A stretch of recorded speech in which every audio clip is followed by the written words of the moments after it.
My name is Andrei. I'm an interventional cardiologist in Illinois. I'm the head of the structural program for Ascension, Illinois.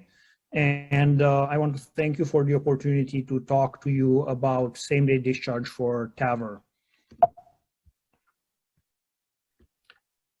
Same-day discharge for TAVR has been done since 2015 when the first case report was presented.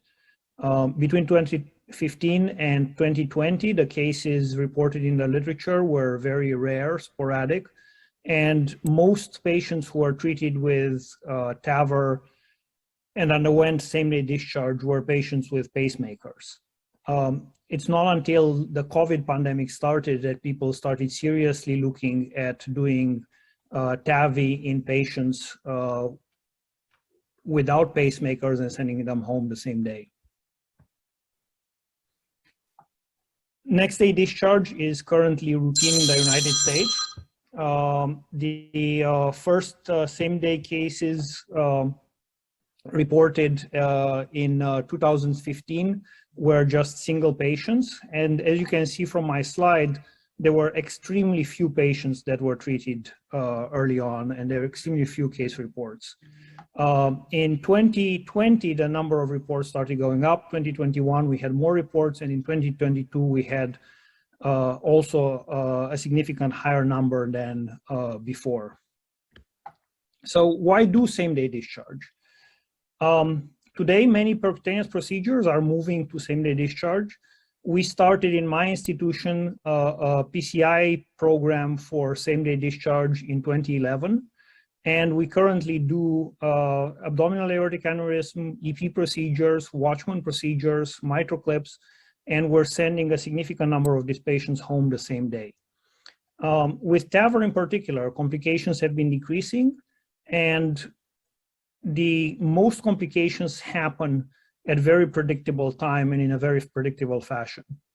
Once COVID hit in 2020, we needed to conserve resources. We needed to avoid overnight admission and protect ICU beds for COVID patients and for other patients. And we had reduced availability of staff to care for these patients. At Alexian Brothers, we designed a protocol. We did this between March and June of 2020. At the same time, we had adopted a very minimalistic TAVR approach, similar to the 3M protocol reported by the group in Vancouver. We started by focusing on early ambulation. Patients initially were in bed for 6 hours. Currently, they only spend 4 hours in bed. Again, this is very much influenced by the 3M protocol from Dr. Wood and all in Vancouver. We developed a very strict protocol for avoiding late conduction system issues. When you talk to people about same-day discharge, most people are concerned about late presentation of conduction system problems such as AV block and complete heart block. Initially, we started with 100% of the patients having an in-person visit the next day. Later on, we moved to a virtual visit, and currently, all patients who go home for same-day discharge have a virtual visit the next day.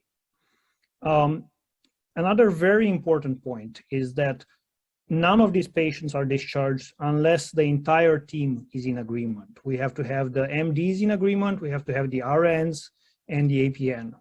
And I cannot overemphasize the role of the bedside RN, the nurse that's at the bedside with a patient, because these nurses are very experienced and they know if there are problems. They can see if the patients are weak, if the patients have problems, and they can basically give us insight that we as physicians may not have. Also, the family has to be in agreement. Patient has to have a support structure at home to be able to go home. When we designed this program, our main objectives were to avoid overnight complications and to avoid readmissions. You can argue that anything that happens after about 24, 48 hours cannot be assigned to same-day discharge. But just out of an excess of caution, we looked at not only same-day discharge, 24-hour outcomes, but we also looked at our 30-day outcomes. We did the first case in June of 2020. In the first 6 months, we did 29 cases. And as of July 1st, 2022, we've had 101 cases. This is what our protocol looks like.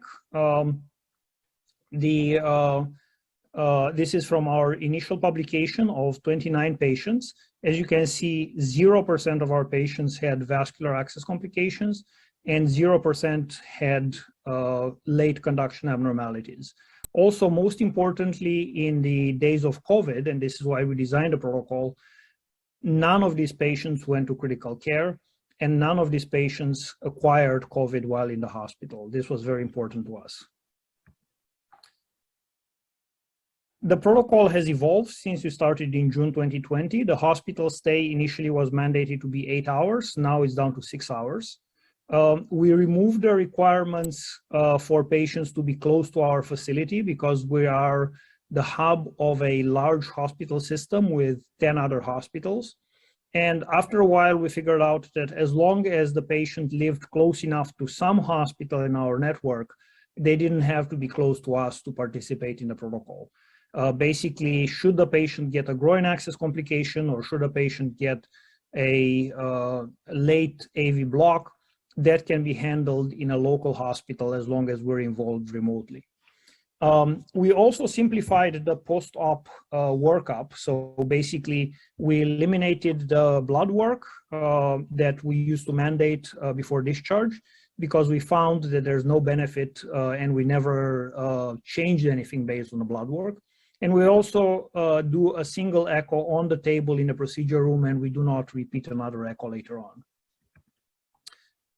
This is the publication that we had with the first 29 patients published in Structural Heart. Based on our protocol and in collaboration with Emory University and with University of British Columbia and several other sites in the US and internationally, we designed this PROTECT TAVR study, which ended up reporting more than 120 patients, out of which we contributed about half the patients. These are the data from the PROTECT TAVR patients. As you can see, we had 124 patients that were discharged home the same day, and the rate of readmissions was extremely low, and we had no serious complications related to the procedure. The rate of pacemaker after TAVI was extremely low at 0.8%.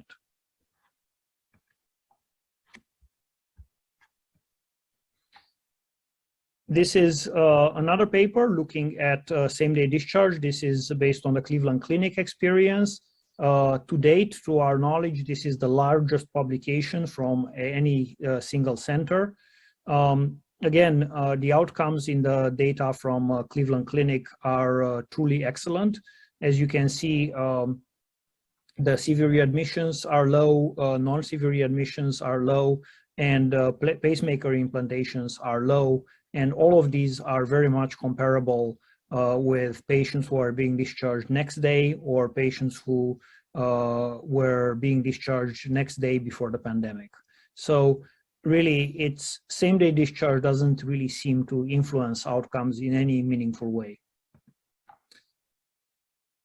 The economics of same-day discharge are something that is being debated and discussed. This is a paper that was recently published looking at registry data, and it basically showed that 30-day readmissions was similar to standard of care, that the hospital costs were estimated to be significantly lower with same-day discharge versus regular care.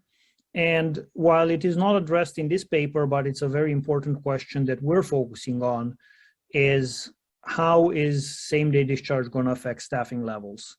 Worldwide, we're experiencing staffing shortages, and we're certainly affected by this in the US. Across the board, all hospitals have problems with staffing. And if you have a patient that will spend another 12 hours in the hospital or 16 hours in the hospital to be discharged the next day, that is 1 to 2 shifts of nurses that have to take care of the patient that may be able to focus their energy somewhere else. So where do we go from here?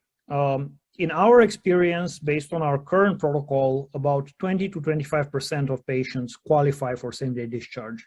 I believe in our institution, we're at about 22% of patients being discharged same day since we started in June of 2020. In my mind, using the current technology, it's unlikely that more than 30 to 35% of the patients will qualify for same-day discharge. If we introduce new technologies such as temporary pacemakers, which are in development with several companies, that number may be higher, but at least with current technology, 30 to 35% would be tremendous. If a third of the patients could go home the same day safely, that would be a major achievement. Patients with first-degree AV block, we started looking at them as possible candidates for same-day discharge. Patients with baseline left bundle branch block may be candidate in the future as long as they don't have further prolongation of their AV conduction or further prolongation of their interventricular conduction delay. We have started looking tentatively at first-degree AV block. We are not currently discharging patients with baseline left bundle branch block as part of our program. So part of the question is, this has worked well during the COVID pandemic.